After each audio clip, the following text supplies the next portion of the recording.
बात करते हैं second law of thermodynamics chapter का। जितना हो पाए उतना थ्योरेटिकल पार्ट एकदम कंप्लीट करेंगे, ठीक है, शॉर्ट वीडियो में 2 मिनट में, ठीक है। तो पहली बात तो फर्स्ट लॉ ऑफ थर्मोडायनेमिक्स का ड्रॉबैक कुछ नहीं होता। फर्स्ट लॉ ऑफ थर्मोडायनेमिक्स का ड्रॉबैक हो जाता है दुनिया चलता कैसे, लिमिटेशन बोलना सही वर्ड है, ठीक है। ड्रॉबैक मतलब फेलियर नहीं होता है। हाँ, first law of thermodynamics direction of a process के बारे में बात नहीं कर रहा था, क्वालिटी के बारे में नहीं बात कर रहा था, जो कि कौन आकर के बात करके सेकंड लॉ ऑफ थर्मोडायनेमिक्स, ठीक है।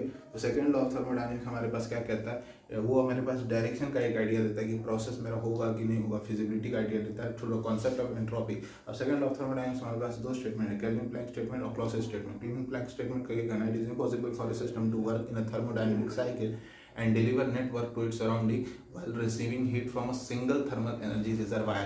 It means कि हीट लेके वर्क में नहीं कन्वर्ट कर सकता। अगर ऐसा कर दिया सिंगल थर्मल एनर्जी रिजर्वायर से तो बन जाएगा perpetual motion machine of second kind, perpetual motion machine of first kind हम लोग देखे थे फर्स्ट लॉ ऑफ थर्मोडायनेमिक्स में, ये वायलेट कर रहा था। अब ये सेकंड लॉ ऑफ थर्मोडायनेमिक्स को वायलेट करेगा, तो यहाँ से हीट रिजेक्शन कंपलसरी है। तो यहाँ से कंसेप्ट आया हीट इंजन का। तो फर्स्ट लॉ ऑफ थर्मोडायनेमिक्स का कंसिक्वेंस क्या हो जाएगा, हीट इंजन। अब आते हैं हम लोग सेकंड लॉ ऑफ थर्मोडायनेमिक्स का कंसीक्वेंस क्या होगा, केल्विन प्लैंक स्टेटमेंट का कंसीक्वेंस क्या होगा, हीट इंजन। अब आते हैं दूसरा statement, that is Clausius statement. It is impossible that the sole effect is the heat transfer from lower temperature to higher temperature without any work input. बिना work input के low से high नहीं जा सकता। हाँ, वर्क देंगे तो जाएगा। That is the concept of refrigerator and heat pump. COP का परफॉर्मेंस, जैसे वहाँ हीट इंजन था, यहाँ पे रेफ्रिजरेटर और हीट पंप हम लोग डिफाइन करते हैं। यहाँ पे हम लोग एफिशिएंसी नहीं बात करते हैं, हम लोग सीओपी पे बात करते हैं, ठीक है।